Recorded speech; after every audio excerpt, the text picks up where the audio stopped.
Hello बच्चों, स्वागत है आपका आपके चैनल चलो पढ़े। आज का जो हमारा टॉपिक होने वाला है वो बहुत ही इंपॉर्टेंट टॉपिक है और टॉपिक का नाम है मॉलिक्यूलर फॉर्मूला। हम किसी कंपाउंड या मॉलिक्यूल का मॉलिक्यूलर फॉर्मूला कैसे निकालें ये हम यहाँ पे सीखेंगे। बहुत ही इंपॉर्टेंट ये टॉपिक है और केमिस्ट्री में क्या है, ये बेस माना जाता है। ये एग्जाम पॉइंट ऑफ व्यू से भी बहुत इंपॉर्टेंट है और एग्जाम में हमेशा इससे क्वेश्चन आते हैं। तो आइए देखते हैं कैसे करना है। इसके लिए बहुत ही सिंपल है। हमें क्या करना है, ज़्यादा टेंशन लेनी नहीं है और हमें क्या है, जो कुछ एटम्स हैं उनके क्या है, मास पता होना चाहिए एटम का। अब क्योंकि हम क्या करते हैं, एटम के मास हम याद करने लगते हैं। कोई बात नहीं, याद करने की जरूरत नहीं। आपका जो बुक होगी, बुक को पलटना है। बुक में एक टेबल दी होगी इस तरीके से। जैसे सोडियम है, सोडियम का मास 23 U होता है, हाइड्रोजन का 1 होता है, ऑक्सीजन का 60, नाइट्रोजन 40, इस तरीके से टेबल है। तो जब भी आपके पास एग्जाम में क्वेश्चन आएगा ना, तो वहां पर क्या होगा, जब भी आपको मॉलिक्यूलर फॉर्मूला निकालना होगा तो साइड में आपको क्या है, पहले से एटम्स के ना एटॉमिक मास दिया होगा। तो इसमें क्या है, हमको बिल्कुल भी यार रटना पड़ना नहीं है, बिल्कुल कोई टेंशन लेनी नहीं। हमको बस प्रोसीजर पता होना चाहिए, प्रोसीजर आ जाएगा, क्वेश्चन हो जाएगा। बहुत सिंपल है। तो देख लेते हैं कुछ क्या है, कुछ मॉलिक्यूल्स के मॉलिक्यूलर फॉर्मूला हम कैसे फाइंड करेंगे। जैसे हमारे पास है सोडियम, सोडियम हाइड्रोजन कार्बोनेट बोलते हैं, NaHCO3।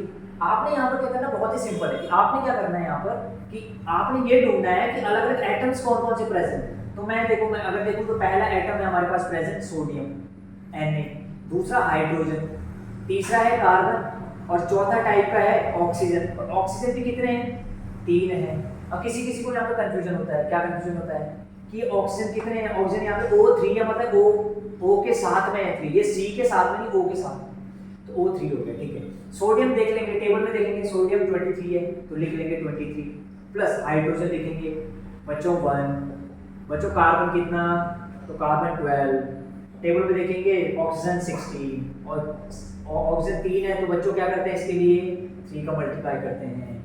ठीक है, 23 प्लस 1 कितना हो गया, 24 प्लस 12 प्लस 16 3 जा, अच्छा टेबल पढ़ो तो 16 1 जा 16, 16 2 जा 63 जा कितना होता है, 48 होता है।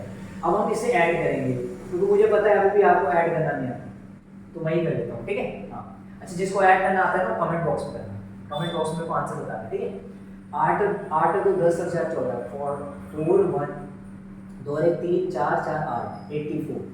तो ये हमारा इसको ऐड करके आ गया 84U। ठीक है, मजाक कर रहा है, ऐड आता है ना। ठीक है, अब नेक्स्ट जो है वो कैल्शियम क्लोराइड है। ठीक है, कैल्शियम क्लोराइड में देखिए 44U क्यों लिखते हैं हम लोग, क्योंकि एटॉमिक मास जो होता है उसका यूनिट होता है U। U को मतलब होता है यूनिफाइड मास। जैसे हम लोग क्या करते हैं, किसी का वेट जो करते हैं वो ग्राम में करते हैं, ठीक है, या है ना, वैसे यहाँ पर जो इसकी वेट होती है, मतलब हम जो मास निकालते हैं वो U में निकालते हैं। U मतलब यूनिफाइड मास। ठीक है, अब कैल्शियम यहाँ पर देख लेते हैं। तो सबसे पहले बच्चों क्या करना है आपको, तो सबसे पहले बच्चों ये देखना है आपको कि इसमें कौन से 2 टाइप के एटम्स हैं। तो ये क्या है, पहला टाइप है कैल्शियम और दूसरा टाइप कौन सा है, क्लोराइड। क्लोराइड कितने, क्लोरीन कितने हैं, 2 हैं, तो यहाँ पे 2 है ना, ऐसे करके। तो Ca कितना है भाई, Ca का वो देखो यहाँ पर मास 40 है। ठीक है, प्लस क्लोरीन का देखो जल्दी। ठीक है, क्लोरीन का देखेंगे तो 35.5 होता है, तो बच्चों इसका मल्टीप्लाई 2 करेंगे क्योंकि यहाँ पे 2 प्रेजेंट है। तो ये 40 प्लस 35.5 का मल्टीप्लाई 2 से करेंगे। ठीक है, जल्दी करो तो मल्टीप्लाई, फटाफट करो तो, हाँ ठीक है, सही आंसर। ठीक है, कितना 71। तो अब इसको ऐड करेंगे तो कितना हो जाएगा 111, तो ये आ गया 111U। आसान था क्या, बहुत ही आसान है। ठीक है, इस तरीके से हम कार्बन डाइऑक्साइड का निकाल सकते हैं। देखो कार्बन कितना, तो कार्बन होता है 12, ऑक्सीजन कितना होता है 16, ऑक्सीजन के कितने एटम्स हैं, 2 into 2 करेंगे तो 12 प्लस 16 2 जा 32। अब 32 को 12 से ऐड करेंगे तो बच्चों कितना हो जाएगा 44U। तो अपन लोगों को ज्यादा नहीं पढ़ना है, छोटे टॉपिक करके पढ़ना है। ठीक है, तो इस टॉपिक को देखना आप लोग। और ये जो 2 हैं H2O और CaCO3, ये आपने क्या है खुद से निकालना है और कमेंट बॉक्स में बताना है मेरे को कितना है। ठीक है, जो सही आंसर देगा उसको गूगल पे करूंगा 10 रुपए पक्का।